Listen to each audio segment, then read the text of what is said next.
Chers abonnés, préparez-vous à découvrir l'un des moments les plus explosifs de l'histoire diplomatique africaine récente.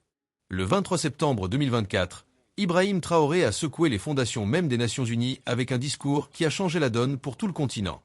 27 millions de dollars gelés par l'Union européenne, 12 présidents africains debout en signe de soutien, 43 ambassadeurs réunis en urgence à New York et une autosuffisance alimentaire atteinte à 100%. Ce n'était pas simplement un discours, mais une déclaration de guerre diplomatique contre le néocolonialisme. Si vous voulez comprendre comment un petit pays sahélien a défié les plus grandes puissances mondiales et inspiré tout un continent, cette vidéo est faite pour vous. N'oubliez pas de laisser un like et de vous abonner à la chaîne pour ne rien manquer de nos analyses approfondies sur l'Afrique qui se lève. Restez jusqu'à la fin car les révélations sont stupéfiantes. Le 23 septembre 2024 restera gravé dans les mémoires comme le jour où la diplomatie africaine a basculé dans une nouvelle ère. Lorsque le capitaine Ibrahim Traoré est monté à la tribune des Nations Unies, personne n'imaginait l'ampleur du séisme qui allait suivre. Les chancelleries occidentales avaient préparé ce moment avec minutie, espérant voir le jeune dirigeant burkinabé présenter des excuses pour ses positions jugées trop radicales. Mais ce qui s'est produit ce jour-là a dépassé toutes les prévisions. Au lieu de plier sous la pression, Traoré a transformé cette tribune en un manifeste pour la dignité africaine. Les ambassadeurs présents ont assisté médusés à un discours qui remettait en question 50 années de relations post-coloniales. Cette intervention n'était pas simplement un moment de rhétorique politique, mais le catalyseur d'un mouvement continental qui couvait depuis des décennies sous la cendre du néocolonialisme. La réaction ne s'est pas fait attendre. Dans les heures qui ont suivi, l'Union européenne a annoncé le gel de 27 millions de dollars destinés à des programmes de développement au Burkina Faso. Cette décision, présentée comme une sanction technique, était en réalité un avertissement adressé à tous les dirigeants africains tentés de suivre la voie tracée par Traoré. Les capitales occidentales pensaient ainsi ramener Ouagadougou à la raison. Mais elles avaient sous-estimé la profondeur du sentiment de frustration qui animait non seulement le Burkina Faso, mais l'ensemble du continent africain. Le gel des fonds, loin d'affaiblir la position de Traoré, a renforcé sa légitimité aux yeux de millions d'Africains qui voyaient dans cette sanction la confirmation que leur leader touchait juste. Les réseaux sociaux se sont enflammés, transformant ce qui aurait dû être une punition en un badge d'honneur pour le jeune capitaine. Ce qui a véritablement stupéfié les observateurs internationaux, c'est la réaction immédiate des autres dirigeants africains. 12 présidents se sont levés dans les jours suivants pour exprimer leur soutien explicite à Ibrahim Traoré. Le président sénégalais Bassirou Diomaye Faye a été parmi les premiers à saluer le courage du leader burkinabé, affirmant que l'Afrique ne pouvait plus accepter d'être traitée comme un continent mineur sur la scène internationale.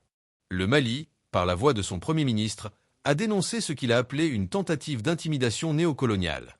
La Guinée, le Niger, et même des pays traditionnellement alignés sur les positions occidentales comme le Ghana ont exprimé leur compréhension face aux revendications du Burkina Faso. Cette solidarité panafricaine spontanée a pris de court les chancelleries qui comptaient sur la division habituelle du continent. Pour la première fois depuis l'époque de Kwame Nkrumah et Patrice Lumumba, une véritable unité semblait émerger autour d'un discours de souveraineté.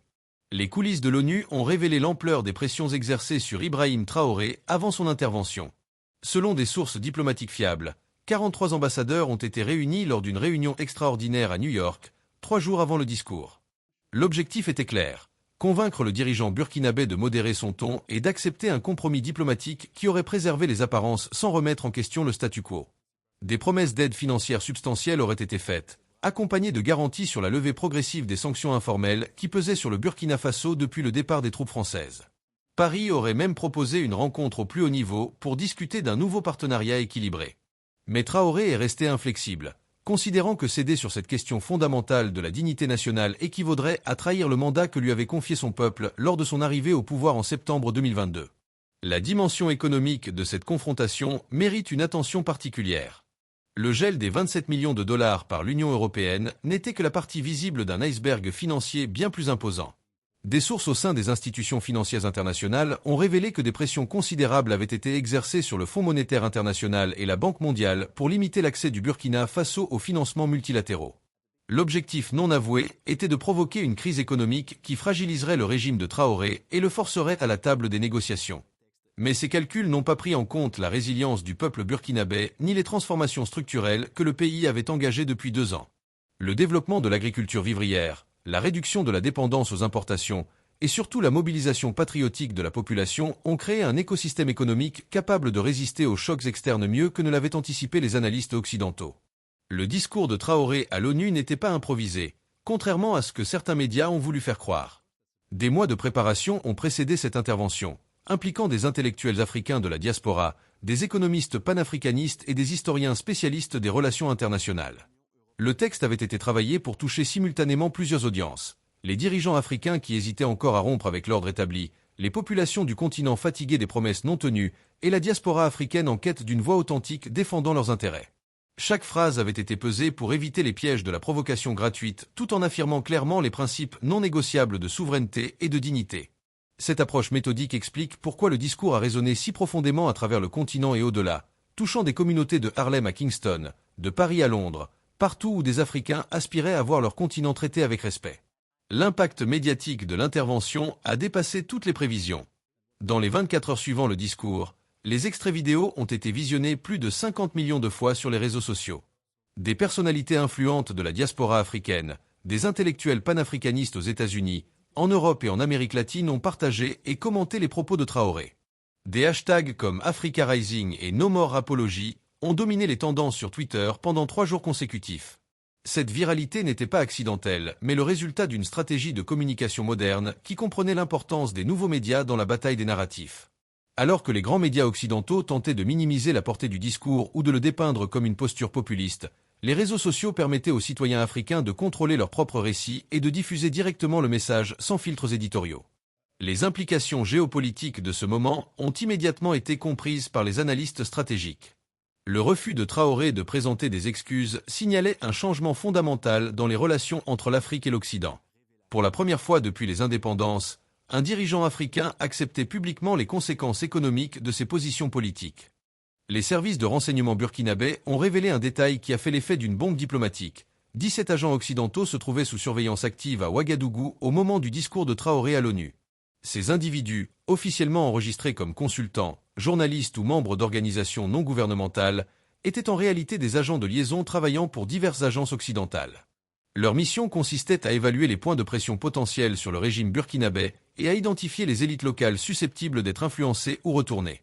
La décision de rendre publique leur présence et leurs activités constituait un coup de poker diplomatique audacieux de la part de Ouagadougou. En exposant ces opérations habituellement menées dans l'ombre, le gouvernement burkinabé envoyait un message clair. Les méthodes traditionnelles de déstabilisation ne seraient plus tolérées en silence. Cette transparence inhabituelle dans les affaires de renseignement marquait une rupture avec les pratiques diplomatiques africaines qui préféraient généralement gérer ces questions discrètement pour éviter les confrontations ouvertes.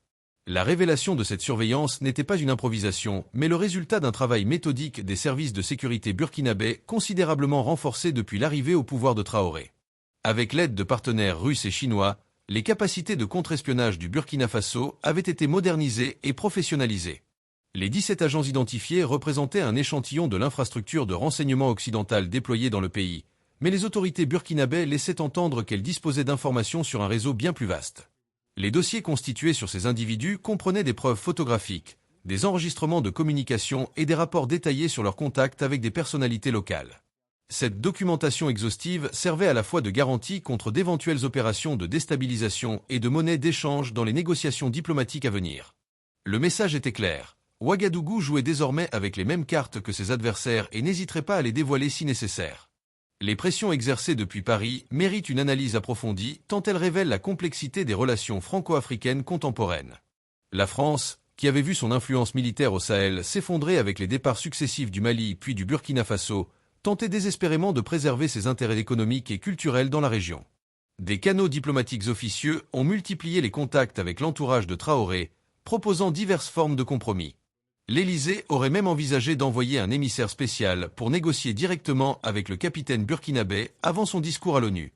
Ces démarches témoignaient d'une prise de conscience tardive à Paris que le rapport de force avait fondamentalement changé et que les méthodes paternalistes du passé ne fonctionnaient plus.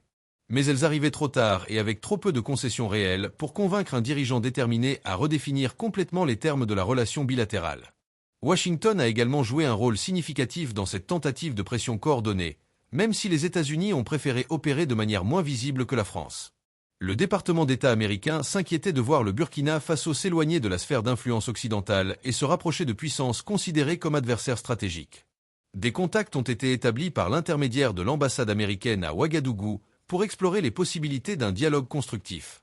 Les Américains proposaient un package d'aide militaire et de soutien économique en échange d'un alignement plus modéré sur les questions de politique internationale. Ces offres incluaient une assistance dans la lutte contre le terrorisme, du matériel de surveillance moderne et des programmes de formation pour les forces de sécurité burkinabais. Mais Traoré et son équipe percevaient ces propositions comme une tentative de recréer les liens de dépendance qu'ils s'efforçaient précisément de briser. La méfiance était d'autant plus grande que ces offres américaines arrivaient après des années de relative indifférence de Washington envers les défis sécuritaires du Burkina Faso. La dimension israélienne de cette pression tripartite est souvent négligée mais mérite attention. Tel Aviv entretenait depuis longtemps des relations de coopération sécuritaire discrètes avec plusieurs États du Sahel, y compris le Burkina Faso.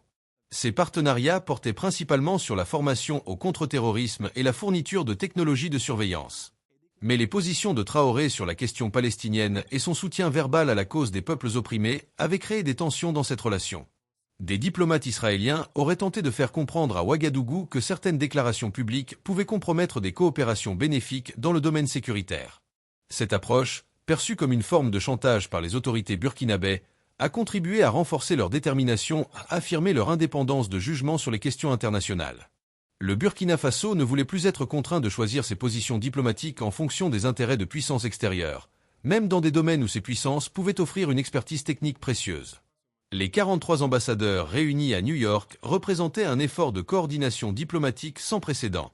Cette réunion extraordinaire, organisée dans les salons privés d'un hôtel de Manhattan 3 jours avant le discours de Traoré, rassemblait des représentants des principales puissances occidentales ainsi que de pays africains traditionnellement considérés comme modérés et coopératifs.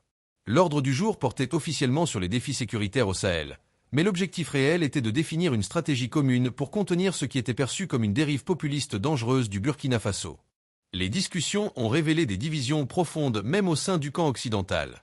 Certains ambassadeurs européens plaidaient pour une approche plus compréhensive qui reconnaîtrait la légitimité de certaines revendications africaines, tandis que d'autres défendaient une ligne dure visant à faire un exemple du Burkina Faso pour dissuader d'autres pays de suivre la même voie.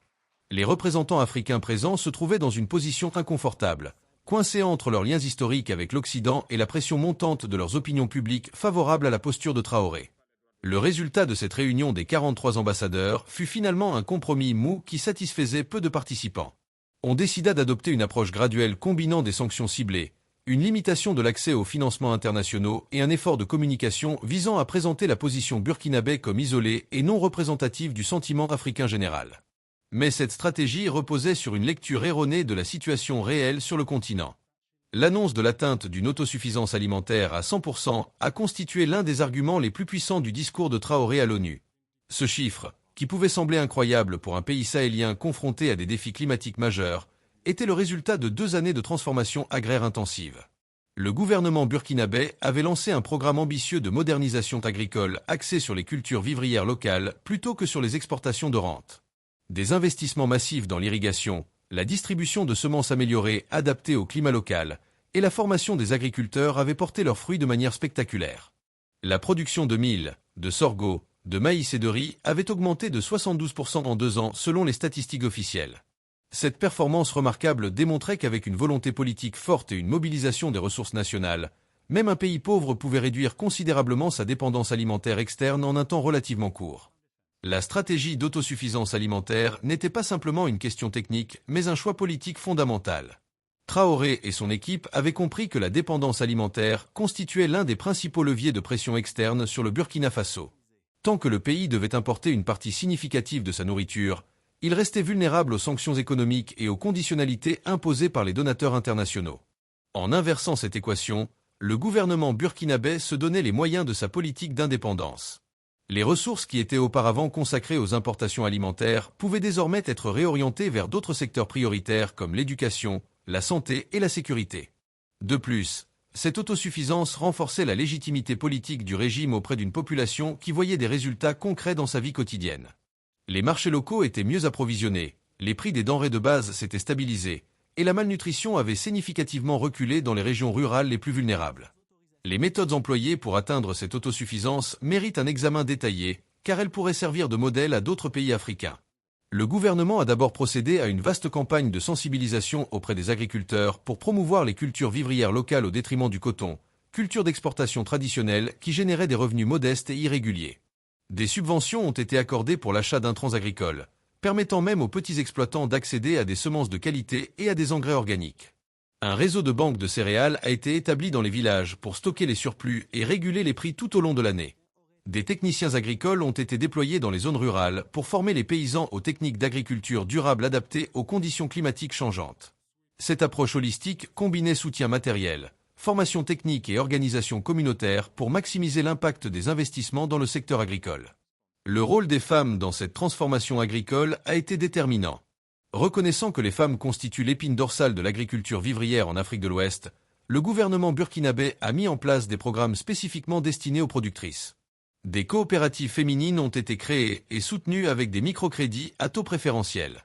Des formations en gestion ont été dispensées pour permettre aux femmes de mieux commercialiser leur production. L'accès à la terre, traditionnellement contrôlé par les hommes, a été facilité pour les exploitantes agricoles à travers des réformes foncières progressives. Cette attention portée à l'autonomisation économique des femmes n'était pas seulement une question de justice sociale, mais aussi un calcul pragmatique. Les études montraient que les investissements contrôlés par les femmes dans les ménages ruraux avaient un impact plus important sur la sécurité alimentaire et le bien-être familial. Les résultats ont confirmé cette intuition avec une augmentation notable de la productivité dans les exploitations gérées ou co-gérées par des femmes. L'irrigation a constitué le grand défi technique de cette révolution agricole dans un pays sahélien confronté à des précipitations irrégulières. Le Burkina Faso a investi massivement dans la réhabilitation et l'extension de ses infrastructures hydrauliques. Des barrages de petite et moyenne taille ont été construits pour capter les eaux de ruissellement pendant la saison des pluies. Des systèmes d'irrigation goutte à goutte ont été introduits pour optimiser l'utilisation de l'eau. Les technologies solaires ont été déployées pour alimenter les pompes, réduisant ainsi la dépendance aux combustibles fossiles importés. Cette approche multidimensionnelle de la gestion de l'eau a permis d'étendre les surfaces cultivables et de sécuriser les productions même pendant les années de déficit pluviométrique. L'expertise locale a été privilégiée avec la formation d'ingénieurs et de techniciens burkinabés capables de concevoir, construire et maintenir ces infrastructures sans recours systématique à l'assistance technique étrangère, renforçant ainsi la souveraineté technologique du pays. La dimension économique de l'autosuffisance alimentaire allait au-delà de la simple production agricole. Elle englobait toute la chaîne de valeur, de la transformation à la commercialisation. Des unités de transformation agroalimentaire ont été établies dans les régions productrices pour ajouter de la valeur aux produits bruts avant leur mise sur le marché.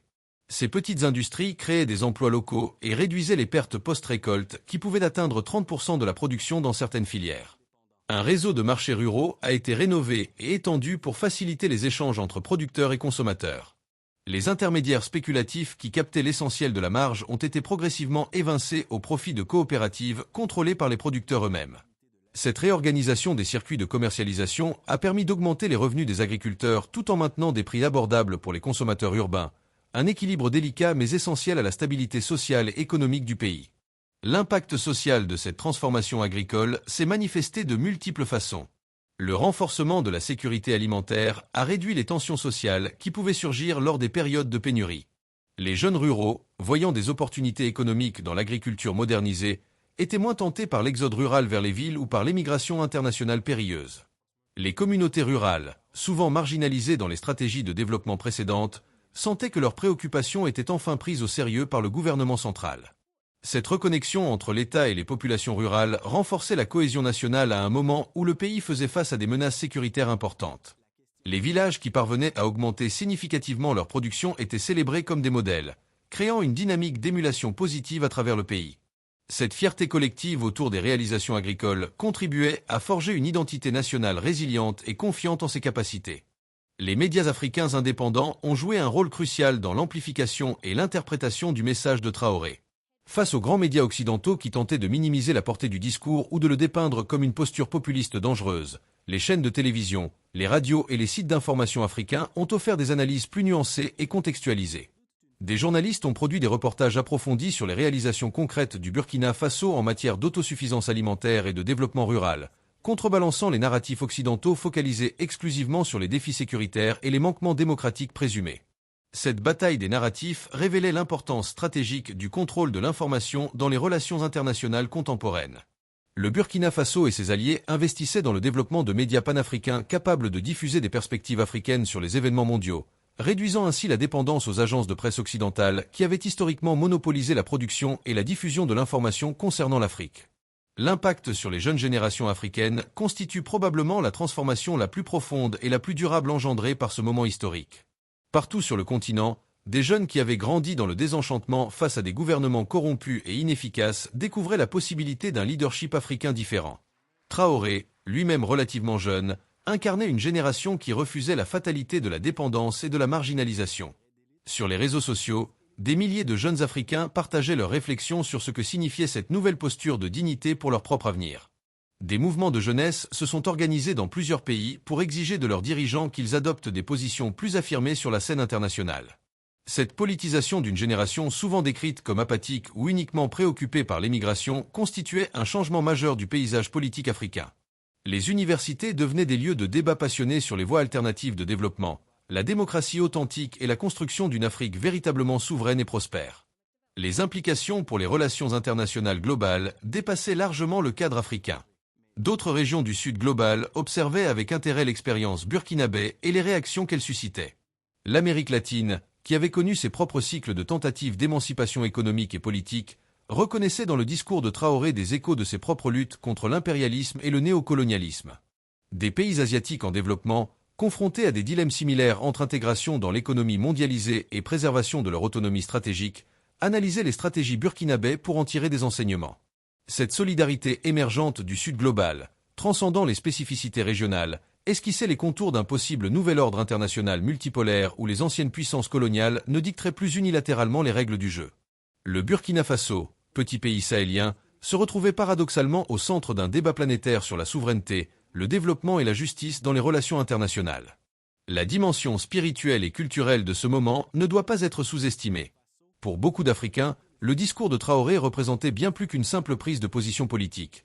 Il constituait un acte de guérison collective des traumatismes historiques de la colonisation et de l'esclavage.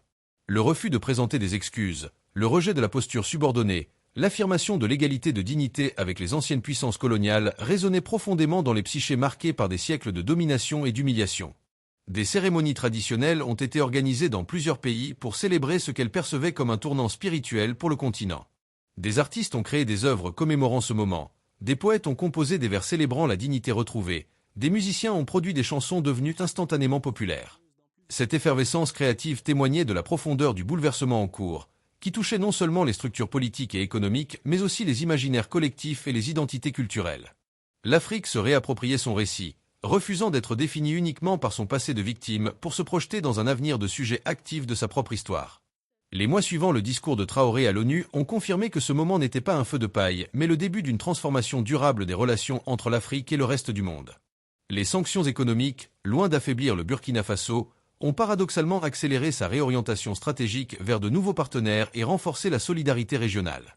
Les 12 présidents qui s'étaient levés pour soutenir Traoré ont traduit leur soutien verbal en actions concrètes, établissant des mécanismes de coopération renforcés dans les domaines de la sécurité, du commerce et du développement.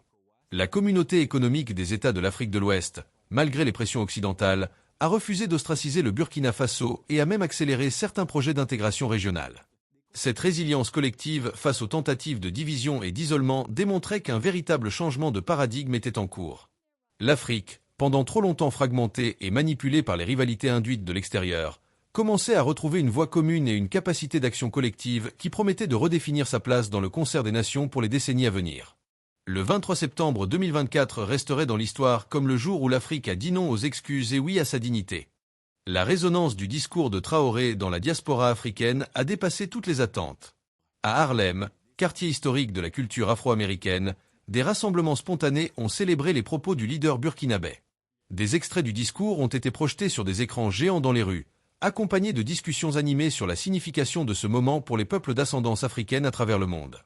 Des intellectuels noirs américains, des militants des droits civiques et des artistes hip-hop ont partagé et commenté l'intervention, y voyant l'émergence d'une voix africaine authentique qui refusait les compromissions et les demi-mesures. Cette connexion entre les luttes des Africains sur le continent et celle de la diaspora rappelait les grandes heures du panafricanisme du XXe siècle, mais avec une dimension contemporaine intégrant les réseaux sociaux et la mondialisation des consciences. Pour beaucoup d'afrodescendants vivant en Occident, le courage de Traoré représentait une source de fierté et une inspiration pour leur propre combat contre le racisme systémique et les discriminations. En Jamaïque, berceau du rastafarisme et terre de Marcus Garvey, l'accueil réservé au discours de Traoré fut tout aussi enthousiaste.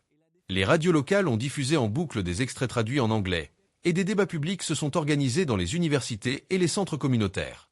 La tradition jamaïcaine de résistance culturelle et politique trouvait un écho dans la démarche du capitaine burkinabé. Des artistes reggae ont composé des chansons célébrant la dignité africaine retrouvée et critiquant le néocolonialisme. Les liens historiques entre la Jamaïque et l'Afrique, souvent symboliques et nostalgiques, prenaient soudain une dimension plus concrète avec l'émergence de leaders africains incarnant les valeurs de souveraineté et de résistance chères à la culture caribéenne. Des initiatives se sont développées pour créer des ponts commerciaux et culturels directs entre la Jamaïque et le Burkina Faso, court-circuitant les intermédiaires occidentaux qui contrôlaient traditionnellement ces échanges. Cette dynamique nouvelle illustrait le potentiel d'une solidarité sud-sud transcendant les frontières géographiques. L'impact sur le commerce intra-africain constitue peut-être l'héritage le plus durable de ce moment diplomatique. Le discours de Traoré a catalysé des discussions qui stagnaient depuis des années sur la nécessité de renforcer les échanges économiques entre pays africains. Les statistiques étaient accablantes. Moins de 20% du commerce des pays africains se faisait avec d'autres nations du continent, le reste étant orienté vers l'Europe, l'Asie et l'Amérique. Cette structure commerciale héritée de la colonisation maintenait l'Afrique dans un rôle de fournisseur de matières premières brutes et d'importateur de produits manufacturés. Les barrières tarifaires et non tarifaires entre pays africains étaient souvent plus élevées que celles appliquées aux importations occidentales. Le Burkina Faso, sous l'impulsion de Traoré, a pris l'initiative de proposer des accords commerciaux préférentiels avec ses voisins du Sahel et au-delà. Des corridors commerciaux ont été identifiés et sécurisés pour faciliter la circulation des marchandises. Cette réorientation du commerce vers le marché régional réduisait la vulnérabilité aux sanctions occidentales tout en créant des opportunités économiques pour les entrepreneurs africains. La zone de libre-échange continentale africaine, dont la mise en œuvre effective traînait depuis son lancement officiel, a reçu un nouveau souffle suite au discours de Traoré. Les États membres qui tardaient à ratifier les protocoles ou à mettre en place les mesures nécessaires ont subi une pression accrue de leurs opinions publiques galvanisées par le discours de souveraineté économique du leader burkinabé. Des réunions extraordinaires ont été organisées pour accélérer l'harmonisation des réglementations douanières et la suppression des barrières commerciales internes. Le Burkina Faso est devenu un champion de l'intégration économique africaine, démontrant par l'exemple qu'il était possible de réduire la dépendance aux marchés occidentaux en développant les échanges régionaux. Des entrepreneurs burkinabés ont commencé à exporter des produits agricoles transformés vers le Ghana, la Côte d'Ivoire et le Sénégal, créant des emplois locaux et générant des devises sans passer par les circuits commerciaux traditionnels contrôlés par les anciennes puissances coloniales. Cette dynamique entrepreneuriale, soutenue par des politiques publiques favorables, transformait progressivement le paysage économique de la sous-région ouest-africaine. Les succès burkinabés inspiraient d'autres pays à adopter des stratégies similaires de valorisation locale et de commerce sud-sud. Les institutions panafricaines, longtemps critiquées pour leur inefficacité et leur soumission aux agendas externes, ont été contraintes de se réinventer face à cette nouvelle dynamique. L'Union africaine, dont le siège se trouve à Addis Abeba, a dû naviguer entre la pression de ses membres occidentaux qui finançaient une partie significative de son budget et l'attente de ses États membres et de leur population qui réclamaient une position plus affirmée. Le président de la Commission de l'Union africaine a finalement publié une déclaration mesurée reconnaissant la légitimité des préoccupations exprimées par le Burkina Faso tout en appelant au dialogue et à la modération. Cette position diplomatique satisfaisait peu les deux camps, mais témoignait de la difficulté de l'institution continentale à s'émanciper des contraintes financières et politiques qui limitaient son autonomie. Des voix se sont élevées au sein même de l'Union africaine pour réclamer une réforme profonde de son mode de financement afin de réduire la dépendance aux contributions externes et de permettre une politique véritablement indépendante reflétant les intérêts africains plutôt que les compromis imposés par les bailleurs de fonds. La renaissance intellectuelle panafricaine accompagnant ce moment politique mérite une attention particulière. Des think tanks et des centres de recherche dédiés aux questions de souveraineté africaine ont fleuri à travers le continent et dans la diaspora. Des intellectuels de renom, longtemps marginalisés pour leurs positions jugées radicales, se sont retrouvés propulsés au centre des débats médiatiques. Des universitaires africains basés en Occident ont commencé à questionner leur rôle et à envisager un retour sur le continent pour contribuer à cette transformation en cours. Des revues académiques consacrées à la décolonisation de la pensée économique et politique ont vu leur lectorat exploser. Cette effervescence intellectuelle créait un écosystème favorable à l'émergence de nouvelles théories et stratégies de développement spécifiquement africaines, rompant avec l'importation mécanique de modèles occidentaux inadaptés aux réalités du continent. Les universités burkinabais, soutenues par le gouvernement, sont devenues des pôles d'attraction pour des chercheurs panafricanistes désireux de participer à cette aventure intellectuelle et politique sans précédent depuis les indépendances. Voilà comment Ibrahim Traoré a transformé une confrontation diplomatique en un mouvement continental de dignité et de souveraineté. Ce que nous venons de découvrir ensemble n'est pas qu'une simple anecdote politique, mais le début d'une nouvelle ère pour l'Afrique. Des rues de Harlem aux plages de la Jamaïque, de Ouagadougou à Dakar, le message de Traoré résonne comme un appel à la fierté retrouvée. 27 millions gelés ont paradoxalement libéré l'imagination de tout un continent. Les 12 présidents qui se sont levés ce jour-là ont ouvert la voie à une solidarité panafricaine renouvelée. Maintenant, c'est votre tour de vous exprimer. Que pensez-vous de cette révolution diplomatique? Le Burkina Faso montre-t-il la voie à suivre pour toute l'Afrique? Partagez vos réflexions dans les commentaires ci-dessous, nous les lisons tous avec attention. Si cette analyse vous a plu, n'oubliez pas de laisser un like pour soutenir notre travail. Merci de votre fidélité et à très bientôt pour une nouvelle exploration de l'Afrique en mouvement.